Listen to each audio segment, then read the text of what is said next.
Hello student, welcome to my channel. Today we will discuss the Hiding in the Plain Sight novel and it was written by Nuruddin Farah.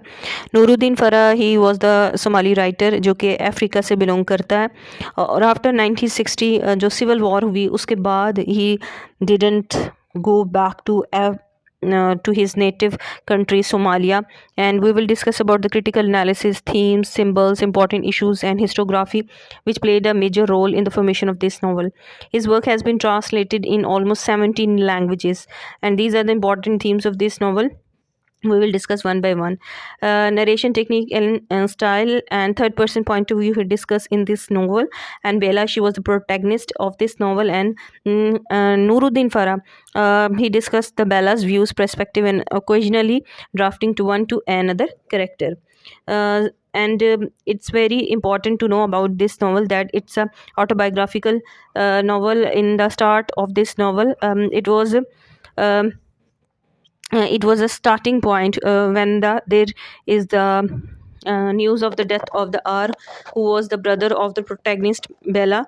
Or an important thing was that when Nuruddin Farah prepared the first draft of this novel, he got the news about the death of his sister, and she died in Kabul in the bomb blasting. और वहाँ पे United Nations के हवाले से जो था human refugees और इस किस्म की जो आप कह सकते हैं जो मुख्तलिफ़ किस्म की एक्टिविटीज़ थी उनमें वो इन्वॉल्व थी। ह्यूमनिटेरियन जो क्राइसिस चल रहा था काबुल के अंदर अफ़गानिस्तान में, उसमें वो हेल्प आउट कर रही थी, जिसमें उनकी बम ब्लास्टिंग में उनकी डेथ हो गई।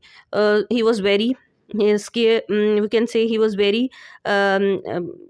was very sad, and at this time so he planted this event in this novel as well. Prologue आप देखें तो dream of R matter of his past life, वो एक ड्रीम देख रहा होता है। उसमें अगर आप उसकी प्रोलॉग में देखें कि गुलहरी जो हैं squirrel there are coming in his apartment, और देख रहा है अंदर रूम्स के अंदर जाती जा रही हैं और देखता है कि what is this, and he was separated from his wife, और काफ़ी साल पहले उसकी बीवी बच्चों को उसको छोड़कर जा चुकी थी। Valery was the name of his wife, और वो देखती है कि गुलहरियाँ उस तरफ जा रही हैं, और वलेरी जो है she was giving the seeds and the nuts, जो नट्स वगैरह हैं वो स्क्वेरल्स वगैरह को दे रही है। हाइब्रिडिटी है क्योंकि थ्री क्लोनाइजर जो हैं, जिसमें इटली आ जाता है, ब्रिटिशर्स आ जाते हैं, French, they ruled over the Somalia, so influence is so much. They are treated the R and the Bella equally as his offspring and behave civilly to Giorgio Fiore. I want to tell you one important thing. Somali culture was so hybrid that many people who migrated to other countries, some got the education from Italy, and the Hordo, who was the mother of the protagonist, she went in Italy and she got the education. She was the Italian educated university professor, और इसी तरह उसका जो आप कह सकते हैं legal husband था, दयागली जो था, he was also the lecturer in the law in the law department. So she was the liberal personality Hordo, and she has the extramarital affair with the Fiore, who came to Somalia also for funding of for the formation of the university in Somalia. और इसी तरीके से important element is that the Ali couldn't give the birth to the child. He has a problem. So he also know that R and the Bella, they are not the real children. Metaphor है, Aar and Bella are metaphor and Italy Somaliland. अब यहाँ पे बताऊँ कि आपको इसकी history को understand करना बहुत ज़रूरी है इस नावल को अंडरस्टैंड करने के लिए, कि कुछ पार्ट पे इटली की हुकूमत थी, कुछ पे ब्रिटिशर्स थी। तो similarly the same represent that the R and Bela, the both twin children are the metaphor of Italy Somaliland and British Somaliland. और जो इटली ट्रस्टीशिप थी, जिसमें आपको ऑक्टेन जो प्रोविंस था वो इथोपिया को दे दिया गया था, और यही वो मेन रीज़न था जो कि after the independence Mohammed Siad Barre government के टॉपल का बायस बना। सोमाली डेमोक्रेटिक रिपब्लिक ने जो आज़ादी थी मुकम्मल तौर पर 1962 में, ये यूनाइटेड जो सदर्न और नॉर्दर्न जो सोमाली था वो यूनाइटेड हो गया। और उस टाइम मैं आपको एक इम्पॉर्टेंट बात बताऊं कि जो इनकी नेशनल लैंग्वेज थी, it was not also not Somali. In some part they are speaking Italian language, in some part they are speaking in English language. Union of R and the Valley, एक haphazardly शादी हो जाती है इन दोनों की, because reasoning was that they were because due to the birth of the early child. So the colonization led toward the nationalism. And यहाँ पे इसकी अगर हम हिस्ट्री को देखें तो सोमालिया में बहुत सी दरवेश मूवमेंट कंटिन्यू रही हैं, जिसमें मोहम्मद अब्दुल्ला फेमस पर्सनालिटी हैं, जिन्होंने जो थे ब्रिटिशर्स के ख़िलाफ़, जो कॉलोनाइज़र थे उनके ख़िलाफ़ जहाद का आगाज़ किया। और with the passage of time इसमें जो पढ़े लिखे लोग थे, उनकी जो पॉलिटिकल पार्टीज़ थी, उन्होंने एक पार्टी डेवलप की, उन और मुख्तलिफ एक्टिविटीज़ थे, पॉलिटिशियंस थे, उन्होंने इसे ज्वाइन किया। इसी तरह हावो टोको, she was the personality, she was martyred and she was protesting against the Britishers, जहाँ पे उनकी डेथ हुई। और ये इंपॉर्टेंट एलिमेंट्स आपको अंडरस्टैंड करने की ज़रूरत है। Hordo and Dayali, they are the husband and the wife, and Fiore is the Italian and he was the Christian. यहाँ पे the use of allegory in the presentation disintegration, civil strife of 2 decades, ये जो थी longest civil war थी पूरे Africa के अंदर, किसी न किसी रीज़न की वजह से होती रही। After the independence, instead of Mohamed Siad Barre didn't focus on the prosperity for the nationhood to work important elements, he just focused on the to getting back the Ogdegan province from the Ethiopia. He attacked the Ethiopia, and also there was many discrimination existing in his country, like he was not considering many claims that were the real natives of the Somalia. So what he did, he put the poison in their walls, और उनके जो उनके Wales के अंदर जब उसने poisons वगैरह put up कर दिए, जिसकी वजह से बहुत सी कैजुअलिटीज़ हुई और एक नेचुरल एग्रेशन जो था बहुत ज़्यादा डेवलप हुआ। Government divided Somalia into the different territory, ठीक है, parts of country like Somaliland, Puntland and clans memberships play a central role in the culture and politics of Somalia. Allegorical वो elements होते हैं जो मतलब स्टोरी टेलिंग लाइक दैट होते हैं, ठीक है। Novelist use the allegorical elements to demonstrate civil strife and colonial legacy, किस तरीके से कॉलोनियल लेगेसी ने रोल प्ले किया। और जो इंटरनल अनरेस्ट थी वो भी रीज़न बनी, ये खुद ही जो नेटिव थे दे स्टार्टेड, डिफरेंट ग्रुप से started fight against the Mohammed Siad Barre government. Although आपको एक इम्पॉर्टेंट चीज़ बतानी चाहिए, उस टाइम के अंदर बहुत से जो इम्पॉर्टेंट टेक्नोलॉजी के हवाले से इम्प्रूवमेंट हॉस्पिटल्स मोहम्मद सईद बरा ने बनवाए। इसी तरह एजुकेशनल पॉइंट ऑफ व्यू से बहुत ज़्यादा वर्कआउट था, लेकिन वो जो एक कह सकते हैं ना यूनिटी वाला जो एलिमेंट था वो डेवलप नहीं कर सका, और एक डिस्क्रिमिनेशन मुख्तलिफ ग्रुप्स के हवाले से उसमें रहा, जो उसके टॉपल का बायस बना। इसके अलावा यहाँ पे जब इनकी सोमालिया की आपस में जब फाइट हुई है, इथियोपिया के साथ विड्रॉ किया, तो उसके बाद अल शबाब ग्रुप के नाम से एक टेररिस्ट ग्रुप की डेवलपमेंट हुई, इलीगल बिजनेस स्टार्ट हुआ, ग्लोबल टेररिज्म को फ़रोग दिया, और ये सारे एलिमेंट्स ने मज़ीद जो थे मुख्तलिफ जो हिस्सों में डिवाइड कर दिए, लोगों की सोच को, लोगों के जहनों को, अग्रेशन और एक तरह से नफ़रत का एलिमेंट, लोगों को डिक्टेटरशिप के अगेंस्ट खड़ा कर दिया। या मुख्तलिफ करेक्टर जैसे हॉर्डो एंड दयालिग हैं, they are the Muslims and Somalis, and Fiore he was a Christian born, और इसी तरह बेला है जो कि she brought up in Somalia, and although she has a liberal minded personality, and is the brother of Bella, and Valerie is the wife of the R, and Padmini is the personality who also left her family and developed the relationship with Valerie,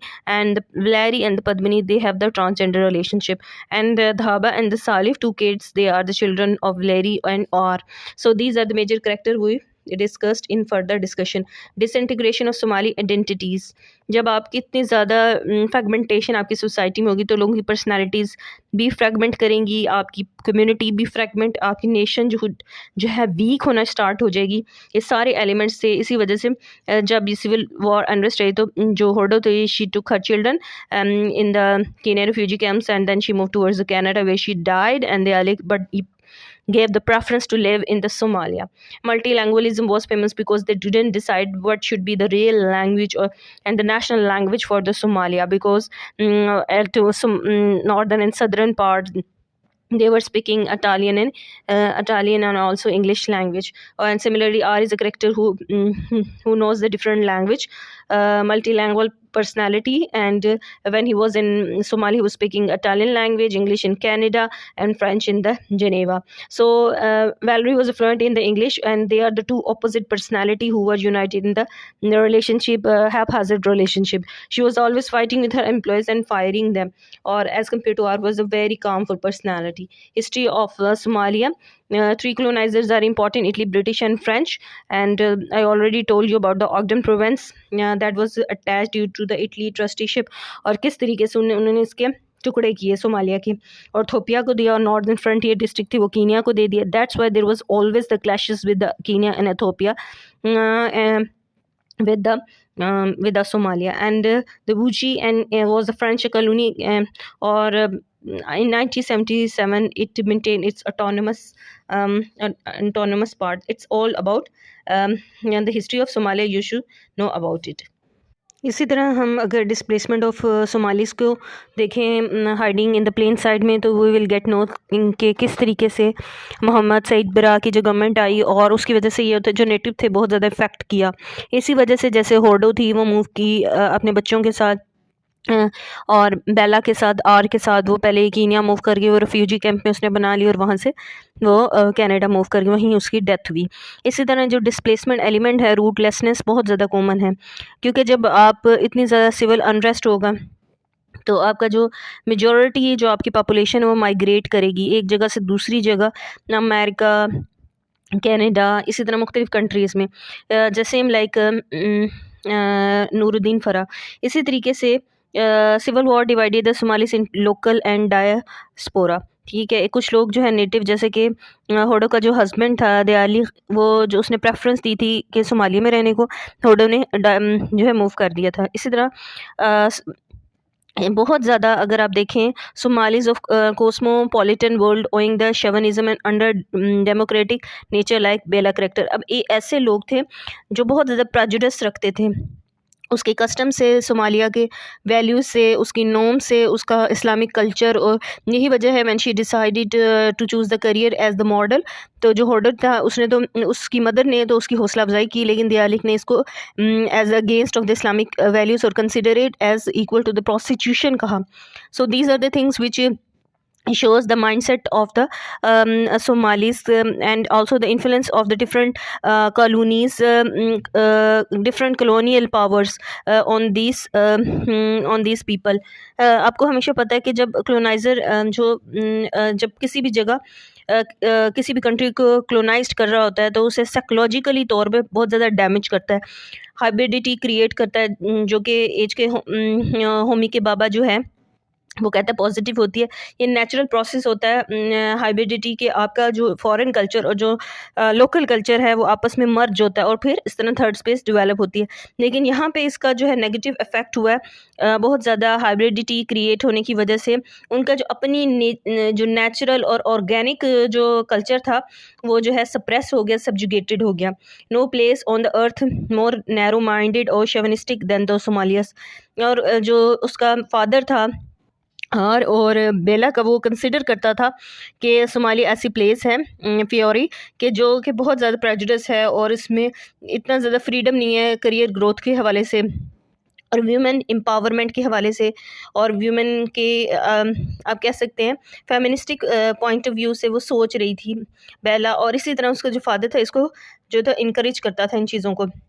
Bella viewed the Somali nationalist as a dictator and they don't embrace the freedom of choice with regard to religion, dress and sexual orientation. ठीक है, तीन चीज़ें आपको पता है. Islamic culture का influence भी था, रिलीजन का हमेशा आपकी वैल्यूज़ पर होता है, रिलीजन, और इसी तरह ड्रेस कोड. जब बेला ने मॉडलिंग को एक्सेप्ट किया, इसी वजह से उसका जो फादर, स्टेप फादर जो दयाली था, उसने इसको जो है इसके अगेंस्ट प्रोटेस्ट किया, क्योंकि आपको पता है कि सेक्सुअल ओरिएंटेशन बहुत ज़्यादा नुमायाँ होती है और ड्रेस वगैरह भी मे बी आप कह सकते हैं कि अकॉर्डिंग टू फैशन इंडस्ट्री आपको मूव करना पड़ता है. Somali culture and Somali democracy यहाँ रिप्रेजेंट किया इस नावल के अंदर जो फ़रा नूरुद्दीन फ़रा ने कि कंजर्वेटिव भी है, वायलेंट भी है, इनह्यूमन भी है. जिस तरीके से मोहम्मद सईद बरा ने वहाँ के मुख्तलिफ क्लेम्स को किस तरह डिप्रेस्ड किया, ओप्रेस्ड किया, डिसइल्यूजनमेंट क्रिएट की अपने ही लोगों के अंदर, और लोकल और जो डायस्पोरा जो लोग थे पॉपुलेशन के अंदर, और ब्रूटैलिटी का मुजाहरा कि किस तरीके से कत्ल गारत किया। सेम लाइक यही वजह कि बेला उसे कंसिडर करती थी कि जितना मोहम्मद सईद मिरार की गवर्नमेंट और ने जिस तरीके से सप्रेस्ड किया मुख्तलिफ क्लियंट्स को, मुख्तलिफ ग्रुप्स को, उसकी मिसाल ऐसे ही है जैसे कि अब युगेंडा के अंदर जो blood thirsty Lord resistance army जो थी, उसका एक लीडर था जोसेफ कॉनी, उससे रिजेंबल उसने किया, जिस तरह वो एक डिक्टेटर था बिल्कुल। जो मोहम्मद सईद बरा की गवर्नमेंट थी, उसने भी इसी तरह डिक्टेटरशिप जो है उसको इम्पोज किया हुआ था सोमालीस के ऊपर। इसी तरह फेमिनिस्टिक और पोस्ट कलोनियल एलिमेंट भी इसमें है। नाबिडिटी मैं आपको डिस्कस कर चुकी हूँ, जिसमें इटालियन और ब्रिटिश कल्चर्स का बहुत ज़्यादा इन्फ्लुएंस है। इसी तरह सिविल अनरेस्ट थी, ठीक है, और आपको रिप्रेजेंट होगी मुख्तलिफ करैक्टर जैसे बेला है उसका, और ख़ुद अपने ही कल्चर जहाँ पे वो ब्रॉटअप हुई, ऑल्दो के she was not the real daughter of Dayalik, लेकिन ऑल्दो के सोमालिया के कल्चर में तो ब्रॉटअप हुई थी, लेकिन उससे जो था एक तरह से प्रेजुडिस या शेविनिस्टिक उसका जो एटीट्यूड था। Although she believe that the Bela had a undisputed authority to choose her faith. उसे पता था उसका जो फादर था बेला का प्योरी, जिसके साथ love affair extra marital status में ट्विंस बच्चों की बर्थ हुई थी, तो कहती थी आज़ादी होनी चाहिए कि वो अपना फेथ, अपना करियर को चूज़ कर सकें। इसी तरह appreciated the thing that set the people apart, she has never won for the monotony, ठीक है, क्योंकि ये बाहर से पढ़ी हुई थी हॉर्डो, और इटालियन एजुकेशन क्या बहुत ज़्यादा इफ़ेक्ट था इसके ऊपर। इसी तरह रेजिस्टेंस भी शो करता है दयाली का attitude, metaphor of Somali nationalism को रिप्रेजेंट करते, कितना किस कदर वो अपने कल्चर के साथ, अपने इस्लामिक वैल्यूज़ के साथ अटैच था। इसी तरह आपको एक क्लैश ट्रेडिशनल और मॉडर्निटी में नज़र आएगा। And found such habits proactive and offensive in equal manner. जब वो बेला मुख्तलिफ कंट्रीज़ में जब ट्रैवलिंग कर रही थी और उसका वास्ता जब सोमाली से पड़ता था, तो उसके जो ड्रेस कोड था और उसका जो मॉडर्निस्टिक लाइफ स्टाइल था, वो उसको देख के हैरान होते। इवन कि बेला शी हैज़ द 3 बॉयफ्रेंड्स, और वो क्या करती थी कि जिस कंट्री में स्टे करती थी, अगर वो रोम में है तो वहाँ उसका डिफरेंट होता था बॉयफ्रेंड, ब्राज़ील में डिफरेंट है, और इसी तरह कोई स्कल्पचर से रेलिवेंट आप कैसे कि मतलब मुजस्मा साजी करने वाला था, फिर एक कीनिया से बिलोंग करता था मॉडल, इसी तरह रोम से रेलिवेंट। वो कुछ देर स्टे करती थी, और she doesn't believe in the long term relationship, nothing else matter much and neither them, and had desire to enter into long term relationships since they may meet as their schedule permits in the hotels in the various cities for a week for a days। जब time मिलता जिस city में और जिस हफ्ते में उसके accordingly वो आप अपने रिलेशन को मेंटेन करते। ये इस्लामिक कल्चर उसके अगेंस्ट था। Without marriage they were creating the relationship. अब अगर नॉवेल्स को देखें तो मेन इश्यूज ये, Bella is an idealise, the post national cosmopolitanism is represented in the outcome of constitutive hybridity and hyper mobility. ये हमेशा होता है कि बहुत ज़्यादा सिविल अनरेस्ट होता है तो वहाँ के लोग वहाँ से मूव करते हैं। इसी तरह आप एग्जांपल देखें तो फ़लस्तीन में भी बहुत से लोग जो हैं, जब इज़राइल का वहाँ पे बहुत ऑक्यूपेशन की वजह से वेस्ट बैंक और आहिस्ता आहिस्ता ऑलमोस्ट श्रिंक कर दिया, तो मुख्तलिफ़ कंट्रीज़ के अंदर जो थी फ़लस्तीन से रेलिवेंट जो लोग थे, नेशनैलिटीज़, वो वहाँ पर माइग्रेट कर गई, डायस्पोरा जो था इंक्रीज़ कर गया। इसी तरह ये सोमालियास के साथ भी सिविल अनरेस्ट की वजह से कैंप्स में रेफ्यूजीज़ के तौर पर रह रहे थे। The novel addressed a more familiar trend associated with the post-nationalism, namely as the globalization। Main issue यही है कि इसमें ट्रांसजेंडर के एक इम्पॉर्टेंट एलिमेंट भी डिस्कस किया है। ट्रांसजेंडर जो था, आर की जो वाइफ थी, जैसे जल्दबाजी में उसने शादी कर ली थी वलेरी के साथ, और जो Valerie is some kind of she was not interested in the relationship with the R, लेकिन जल्दबाजी के अंदर she became a pregnant, so she has to get marry with the R. And वहाँ पे इसका रिलेशनशिप इस नावल के अंदर पद्मिनी के साथ रिप्रेजेंट किया गया स्कूल के अंदर, ठीक है। वो आपस में अटैच हो जाती हैं, और उनका आपस में पद्मिनी है उसके साथ भी ये इशू है कि वो भी बहुत छोटी एज में उसकी शादी हो जाती है 15 इयर्स में, और वे एक ऐसी इंडियन फैमिली से बिलोंग करती है जो कि इंडिया से माइग्रेट करके युगांडा आकर आबाद होते बिजनेस फैमिली से, ठीक है, जिसे लेकिन ऐसा हुआ था कि युगांडा के अंदर रेलवे कंस्ट्रक्शन में ये बहुत ज़्यादा फेमस जो थी फैमिली थी, जो बहुत ज़्यादा सेटल डाउन हो चुकी थी। लेकिन वहाँ पर जो आदि अमीन की गवर्नमेंट थी, उन्होंने इसे एक्सपेल्ड कर दिया, वहाँ से इस कम्युनिटी को बाहर निकाला। सो इनकी इसकी जायदाद वगैरह वहीं थी। इसने जब शादी की तो अपने जो रिलेटिव्स वगैरह जो भी थे उनको कहा था, she don't know I am like, मैं एक ट्रांसजेंडर पर्सनैलिटी की मालूम हूँ। लेकिन उन्होंने शादी की एट लास्ट, जो वैलेरी थी उसने आर को छोड़ दिया, अपने बच्चों को छोड़ दिया थी, धाबा को और सालिफ को छोड़ के, अपने हस्बैंड आर को छोड़कर पद्मिनी के साथ रिलेशनशिप डेवलप किया और पद्मिनी दोनों मिलकर साउथ अफ्रीका मूव कर गए। वहाँ पे उन्होंने एक ट्रांसजेंडर जो था परेड उसको भी अटेंड किया। ऑल्दो के Padmini she was thinking at that point कि Valerie is not loyal with her और ऑनेस्ट नहीं है और उसके रिलेशनशिप है दूसरे लोगों के साथ। इसी तरह डाइवर्सिटी इन सोमाली कल्चर है कितनी ज़्यादा, क्योंकि आपको पता है कि 3 जो हैं क्लोनाइज़र रूल कर चुके थे, ब्रिटिशर थे, इटालियन थे, ठीक है। तो ये सारे उनकी वजह से डाइवर्सिटी बहुत ज़्यादा थी। Choices individuals make in their private lives as are just as important as the choices make at the ballot box। वो कहता है कि इंसान की जो पर्सनैलिटी के अंदर, वलेरी कहती है, चॉइसेस इतनी ही ज़्यादा इंपॉर्टेंट है जिस तरह हम एक वोट कास्ट करते हैं बैलेट बॉक्स में और डिसीजन कर रहे होते हैं अपनी गवर्नमेंट का।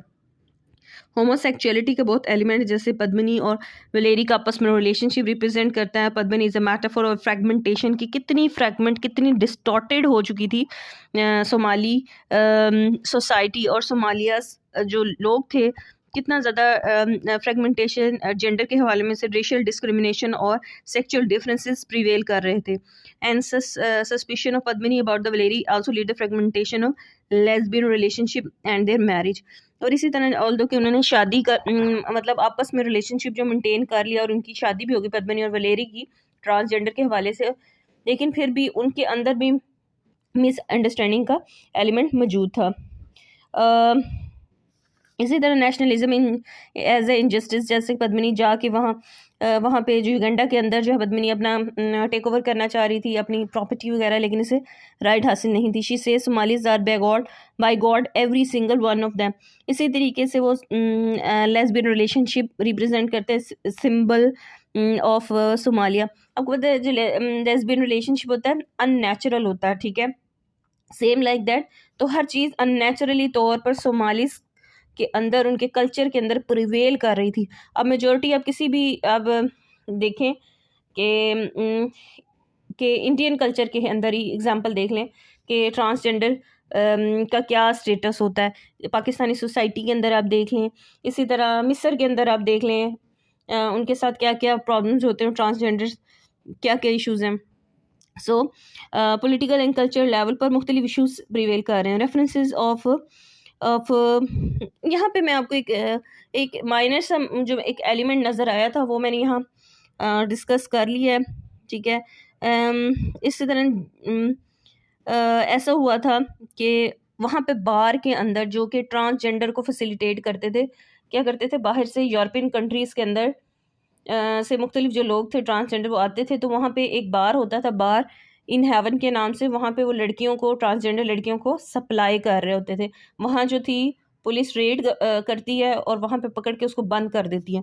सो जर्मन लेस्बियन जो वुमेन थी वो उसको ऑपरेट कर रही थी। Red on the bar although the young teenager in the African coastal towns and cities are open allowed for the heterosexual prostitution.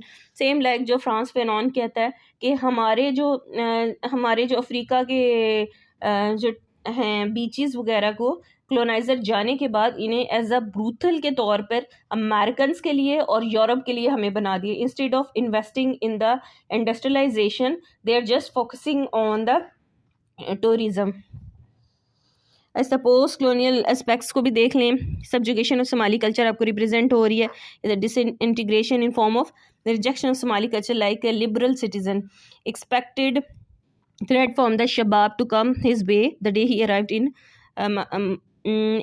the Somalia, जिसमें वो जो था जब फर्स्ट टाइम सोमालिया के अंदर आया था तो उसमें उसे एक डेथ के नाम से एक लेटर मिला था जो कि जब अथोपिया जब विड्रॉ किया था फ्रॉम द सोमालिया, तो उसके बाद एक टेररिस्ट ग्रुप अल शबाब के नाम से डेवलप हो गया, ठीक है, जो कि still right now they are the threat for African nations and African continent.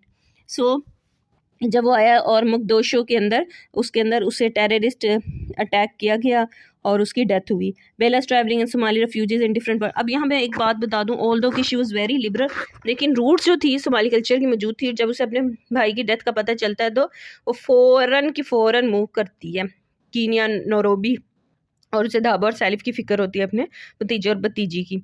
इसी तरह Europe and Canada, USA, different countries के अंदर वो मूव करती है। Bella's intense love for Aar and hostility towards the friend is the symbol of Somali aggressions hostility against Kenya and Ethiopia, क्योंकि उसके part जो थे एथोपिया के साथ अटैच कर दिए गए और कीनिया के साथ भी उसकी लॉन्ग टर्म जो थे रिलेशनशिप ख़राब ही हुए, हमेशा लड़ाई झगड़े ही रहे सोमालिया के साथ, क्योंकि उसके मुख्तलिफ हिस्सों को उन्होंने टुकड़े टुकड़े करके मुख्तलिफ कंट्रीज़ के साथ अटैच कर दिया, और जिसे अथोपिया से दोबारा लेना सोमालिया के लिए मुश्किल हो गया। और अहमद सईद बरा की जो गवर्नमेंट थी इसी वजह से टोपल हुई। एक इम्पॉर्टेंट पॉइंट जो था यहाँ लैंग्वेज क्राइसिस के हवाले से था। 1972 जो सोमालिस थे लैंग्वेज क्राइसिस को बेयर करते रहे कि इंग्लिश पार्ट था और एक नॉर्दर्न था और एक सदर्न पार्ट था, जिसकी वजह से इटालियन लैंग्वेज और कंफ्यूज थे किस लैंग्वेज को अडॉप्ट करें नेशनल लेवल पे। 1972 में फिर सोमाली जो लैंग्वेज थी वो डेवलप हो गई। जिस तरह आर अपने डिस्कशन में कहता है that disconnection between written and spoken Somali language is the clear indication that there is a problem, the major cause of disintegration of the सोमालीज।